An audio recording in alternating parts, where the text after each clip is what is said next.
안녕하십니까. 감사스마일입니다. 23년 4월 6일 목요일 아침 방송 즐겁게 시작하겠습니다. 세상을 지배하는 사람은 같은 생각을 하는 다수가 아니라 다른 생각을 하는 소수다. 마가렛 태처. 감사스마일도 이 말에 동감하고요. 항상 같은 생각보다 조금 다른 생각을 하는 좀 사람이 되었으면 하는 게 제 개인적인 바람이고, 감사스마일 TV를 애청하시는 분들만이라도 생각이 조금 그러니까 생각이 일반적인 사람들과 조금 다른 생각을 좀 갖고 오늘 하루도 힘차게 시작하시란 말씀 드립니다. 어제 반가운 비가 내려서 너무너무 좋았습니다. 감사스마일도 일정이 하나 있어서 용인에 다녀왔는데 정말 어제 제가 이야기 드렸던 방송을 갖다 보신 분도 계실 거고 안 보신 분도 계실 텐데, 용인을 다녀오면서 정말 부럽기도 하고, 감사스마일이 고양시 유튜버 그리고 고양시에 있는 부동산 이야기를 중점적으로 이야기를 하는데, 용인에 그런 300조짜리 삼성이 들어가서 그런 것보다 용인 주변으로 산업단지라든지 일자리가 너무너무 많이 있더라고요. 그래서 그런 부분에 있어서 개인적으로 고양시에 이런 일자리를 갖다가 만들 수 있는 방법을 조금 더 강구를 해야 되겠다라는 제 개인적인 생각을 좀 가졌습니다. 오늘 방송 드릴 주제도 좀 일맥상통한데, 한국경제에 김영구 기자님의 기사 SK 고급 인력 대거 온다. 허허벌판 부천 대장동 대변신. 지난 4월 4일 날 이 소식을 접하고 감사스마일도 제 나름대로 이제 창릉 3기 신도시가 중점적으로 이제 어떠한 신도시보다 좋을 것이다라고 계속해서 이야기 드렸는데, 창릉 3기 신도시에 창릉 테크시티가 계획만 되어 있지 아직까지 구체적으로 어떤 대기업이 지금 들어오겠다라고 의사를 갖다 표현한 게 없습니다. 그런데 부천 대장동 대장 3기 신도시에는 SK 이노베이션, 즉 다시 말해서 SK R&D 타운이 지금 들어온다고 발표를 했습니다. 그래서 이 부분을 오늘 아침에 제가 이야기 드릴 수 있도록 하겠습니다. 시청하시기 전에 다들 아시죠? 구독과 좋아요 부탁드립니다. 구독과 좋아요를 갖다 하시게 되면 일단 제가 개인적으로 생각했을 때 감사스마일과 친분이 또 생기는 거고요. 더 나아가서 더 좋은 일이 가득 생긴다는 말씀을 드리면서 시작하겠습니다. 신문 기사를 토대로 좀 이야기 드리면, SK 부천 대장동의 R&D 타운, LG의 마곡처럼 짓는다. 그린 테크노 캠퍼스를 조성한다는 이야기고요. SK 이노베이션 등 계열사 7곳 2027년까지 1조를 투입해서 새 둥지, 수소에너지라든지 환경, 배터리 연구를 갖다가 할 수 있는 SK 그 그룹 전체적인 본사에서 이런 것들을 추진한다고 합니다. 정말 반가운 소식이고요. 저는 물론 창릉에 이런 SK 이노베이션이 들어왔으면 더 좋았겠지만, 부천 대장에도 이런 SK가 마곡처럼 이런 그룹이 들어와서 대장 3기 신도시를 또 발전해 나가는 그런 모습을 보면서 인천 계양도 앞으로 또 그렇게 될 것이고요. 또 창릉도 그렇게 될 것이다 라는 말씀을 드리면서, 여기 보시게 되면 허허벌판이 SK 타운으로 지금 된다라고 하는데, 알고 계신 분들은 알고 계시겠지만 이 대장 신도시 쪽도, 대장지구도 정말 평지에 지금 위치해 있고, 바로 옆에가 이제 이게 김포공항입니다. 김포공항 활주로면서 뒤쪽에 이제 마곡이 위치하고 있는데, 조금 모르시는 부분을 위해서 지도를 보고 좀 말씀드리면, 부천 대장 공공주택지구 3기 신도시에 지정이 됐고, 사업 기간은 2020년 5월 27일부터 29년 12월 31일까지 되어 있어서, 착공은 아마 빠르면 3분기에, 올 3분기에 지금 착공이 지금 들어갈 계획을 갖고 있으면서, 약 수용 인구는 19,000세대 약 43,000명 정도를 지금 계획하고 있습니다. 인천 계양 테크노밸리 아래쪽 위치하고 있고, 또 마곡하고도 정말 가깝습니다.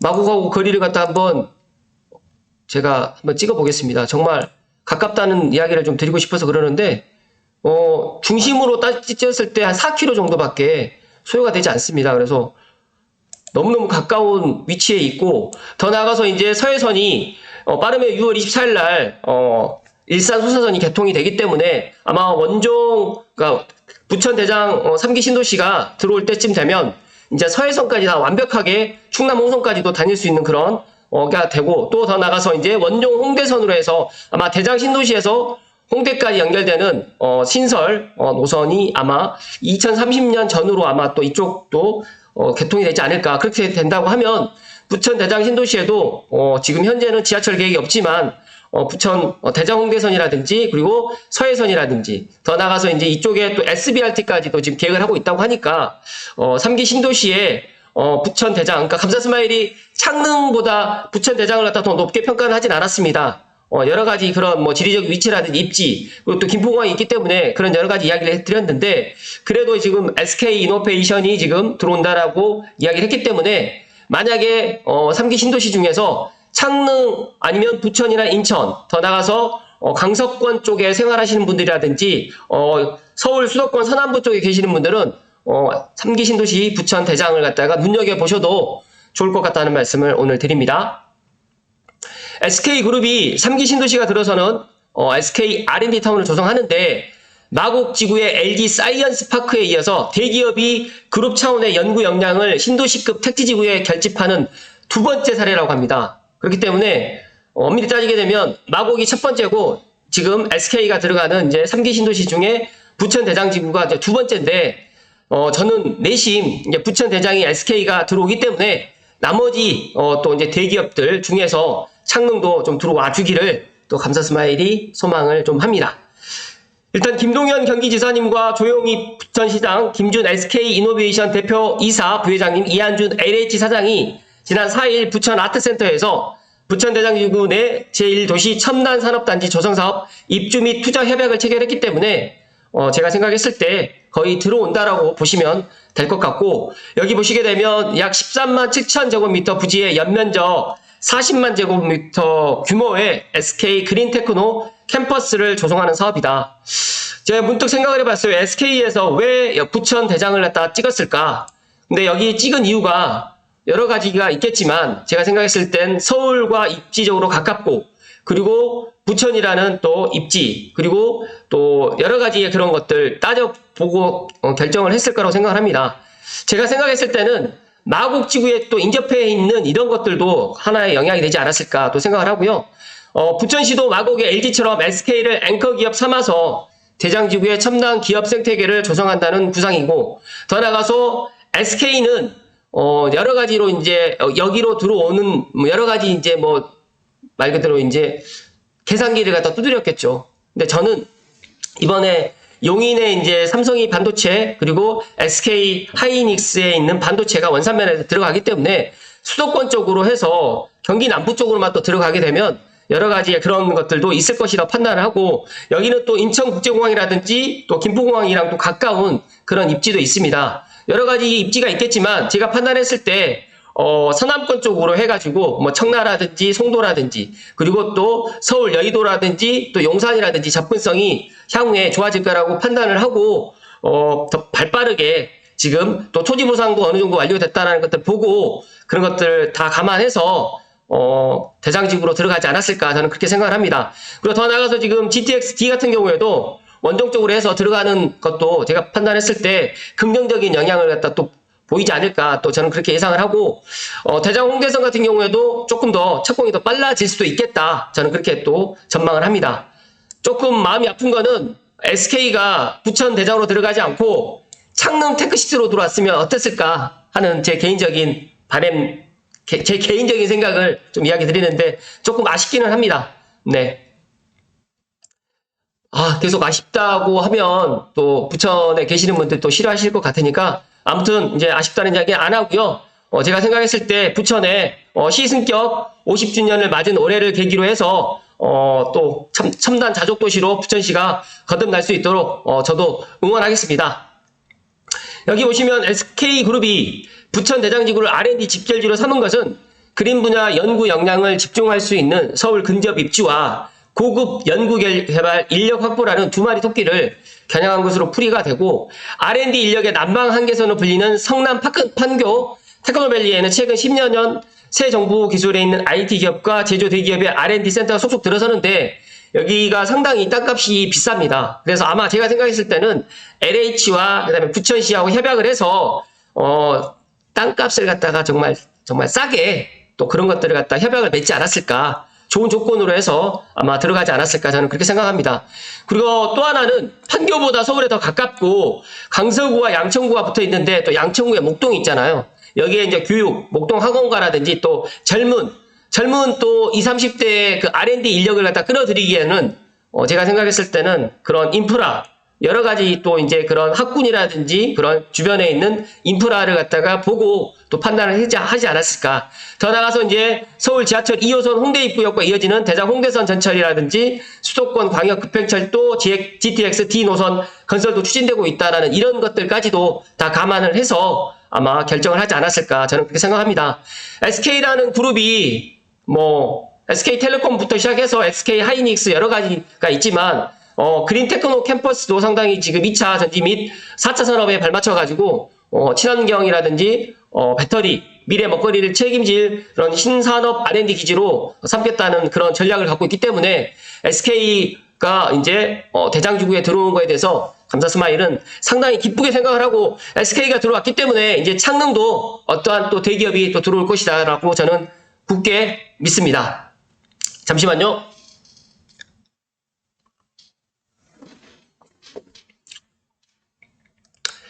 감사스마일이 어제 제가 용인을 다녀왔습니다. 용인을 다녀왔고 아시는 분들은 아시겠지만 어제 용인에 가서 삼원부동산 제 군대 동기입니다. 군대 동기생이고 또 용인에서 상당히 오랫동안 나고 자라고 또 용인에서 부동산을 갖다가 지금 한 10년 이상을 또 했던 토지만 전문으로 하는 친구인데 그 친구를 갖다가 어제 또 보고 뵙고 만나서 갑자기 영상을 찍게 됐습니다. 근데 그 친구한테 이제 용인의 그런 히스토리를 갖다가 또 한 1시간 정도 들었는데 1시간 정도를 이야기를 들으면서 용인이 왜 사람들이 관심을 가질 수밖에 없고 기업이 용인으로 해서 모여들 수밖에 없는 그런 이유들도 알게 됐습니다. 가장 중요한 거는 지금 현재 동탄 2기 신도시가 이제 현재 우리나라 대한민국에서 가장 큰 신도시입니다.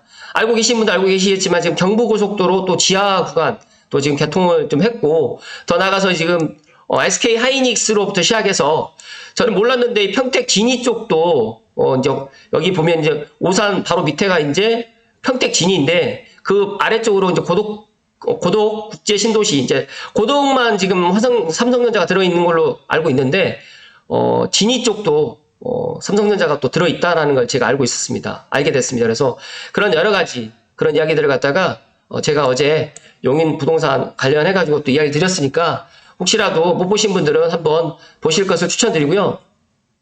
제가 용인을 다녀오면서 이 한강을 갖다가 넘어서 오는 그러니까 만약에 예를 들어서 부천이라든지 만약 인천으로 만약 용인에서 간다고 하면 1시간 정도밖에 소요가 되지 않는데 이 한강을 넘어가면 2시간입니다. 갈 때도 2시간, 올 때도 2시간. 정말 새벽 시간 아니고 밤 시간만 아니면 이 한강을 넘는 이 시간이 너무 많이 걸리고 그래서 많은 사람들이 그러니까 많은 기업들이 이 한강 이남으로 해서 기업을 갖다가 유치를 하려고 하고 예를 들어서 박영수처럼 R&D 기지를 갖다가 하려고 하는 것 같습니다. 안타깝긴 하지만 그게 현실이고 그리고 더 나가서 한강 이북 쪽에 강북과 예를 들어서 고양시와 의정부시, 양주시 쪽으로는 되도록이면 안 가려고 하는 거죠. 그래서 제가 그런 부분에 있어서 오늘 아침에 조심스럽게 이야기 드리는 거지만 어떻게 보면 이 한강을 끼고 있는 게 고양시가 좋은 부분도 많이 있지만 이 한강을 끼고 있기 때문에 알고 계시는 분들 알고 계시겠지만 공장이 들어오는 게 제한됩니다. 그래서 그런 여러 가지의 그런 불이익을 갖다가 해소시킬 수 있는 방법을 찾아서 강구를 해야 되고 또 일산 테크노밸리가 지금 조성이 된다라고 지금 저도 듣고 있고 알고 있는데 일산 테크노밸리에 어떻게 하면 기업이 정말 대기업이 지금 들어올 수 있을지 중소기업도 중요하지만 대기업이 들어와야지만 그 주변이 살고 일자리가 2배, 3배로 더 늘어난다는 말씀을 오늘 드립니다. 그래서 SK 사례를 갖다가 오늘 제가 이야기 드린 이유가 물론 부천 대장에 그린테크노 캠퍼스가 들어오는 걸 축하를 해줄 부분도 분명히 있지만 고양시 창릉 테크시티라든지 일산 테크노밸리가 앞으로 어떻게 나가야 될지 그런 방향을 갖다가 제가 제 방송을 보시는 분들께 이런 부분을 이야기 드리고 고양시의 지금 교통망은 용인시보다 이 철도 교통망은 훨씬 더 좋습니다. 그래서 그런 철도 교통망을 활용할 수 있는 방법 그리고 내후년에 GTX-A가 또 개통될 수 있는 그런 방법. 그리고 이제 더 나가서 이제 신분당 서부 연장이라든지, 그리고 이제 창릉 테크시티, 또 창릉 지구에 대기업을 유치할 수 있는 방법이라든지, 또 감사스마일이 계속해서 이야기 드렸던 앞으로 고양시가 영상 미디어 마이스 산업도 물론 중요하지만 기업이 들어오게 하려면 저는 분명히 공장이 들어올 수 있도록 그런 법안도 개정을 해 나가야 되고, 더 나가서 저는 4차 산업혁명에 드론 산업과 연계될 수 있는 UAM 산업이 고양시에 특히 창릉 테크시티 아래쪽에 있는 현천동과 화전동을 갖다 같이 개발해 나가면서 대기업, 뭐 현대자동차, 현대모빌리티라든지 UAM 관련해가지고 지금 SK처럼 현대자동차를 갖다가 UAM 전진 기지로 해서 고양시에 유치가 될 수 있도록 많은 분들이 좀 노력을 해주셨으면 좋을 것 같고, 물론 감사스마일의 이야기가 많은 분들이 보지 않아서 모르고 그냥 넘어가실 수도 있겠지만, 제가 용인을 다녀오면서 수많은 그런 산업단지라든지 그리고 일자리를 갖다 보면서 앞으로 도시가 수도권에서 미래로 나가기 위해서는 교통망이라든지 그리고 여러 가지 뭐 철도망도 물론 중요하지만 가장 중요한 거는 일자리다. 일자리가 들어올 수 있도록 일자리가 어떻게 하면, 대기업이 어떻게 하면, 송도처럼 어떻게 하면 일자리가 들어올 수 있도록, 청라와 송도의 그런 분명한 차이가, 송도는 전략적으로 국제도시이긴 하면서도 그런 바이오 쪽으로 특화된 도시로 지금 키워져 가고 있기 때문에 고양시가 영상 미디어 쪽으로만 해서 간다라고 하면 그 한계가 분명히 있을 것이다. 저는 그렇게 생각을 합니다. 그래서 대기업을 갖다가 고양시에 어떻게 하면 테크노밸리에 유치를 할 수 있을지, 그리고 창릉 테크시티에 유치가 될지, 이런 거에 대해서 많은 고민과 그리고 의견을 모아서 이런 것들을 해 나가야지만 고양시에 사시는 분들이 언제까지 강남으로 출퇴근해야 되고 강북으로 출퇴근해야 되고 마곡으로 출퇴근해야 되는지, 고양시에도 LG라든지 SK 같은 그런 대기업을 갖다가 유치할 수 있는 방법을 지금부터라도 좀 정말 심각하게 생각을 하고 그런 방안을 갖다가 강구해 주시기를 부탁의 말씀을 드리면서 오늘 방송 마칠 수 있도록 하겠습니다. 끝으로 3기 신도시 중에서 이제 상대적으로 대장 신도시의 인기는 조금 적었는데, 제가 생각했을 때 SK가 들어옴으로 인해 가지고 3기 신도시의 대장지구의 인기도 상당히 높아질 것 같고, 더 나가서 바로 위쪽에 또 인천 계양 신도시도 같이 되어 있습니다. 그래서 계양 테크노밸리라든지 대장 신도시라든지 같이 3기 신도시의 계양과 부천 대장이 연계가 될 수 있으면서 더 시너지가 될 수 있겠다라는 그런 생각을 개인적으로 가졌고, 더 나가서 창릉도 이런 멋진 기업이 들어오기를 소망하면서 오늘 방송 마칠 수 있도록 하겠습니다. 오늘도 끝까지 시청해주신 감사스마일TV 애청자분들께 진심으로 감사드리고요. 감사스마일TV는 제가 고양시 위주로 이제 이야기 드리지만 수도권 전체적으로 또 제 나름대로 생각을 갖다가 좀 넓게 또 많은 사람들이 또 볼 수 있도록 제 나름대로 이야기를 드릴 수 있도록 하겠습니다. 오늘도 끝까지 시청해주신 감사스마일TV 애청자분들께 진심으로 감사드립니다. 고맙습니다.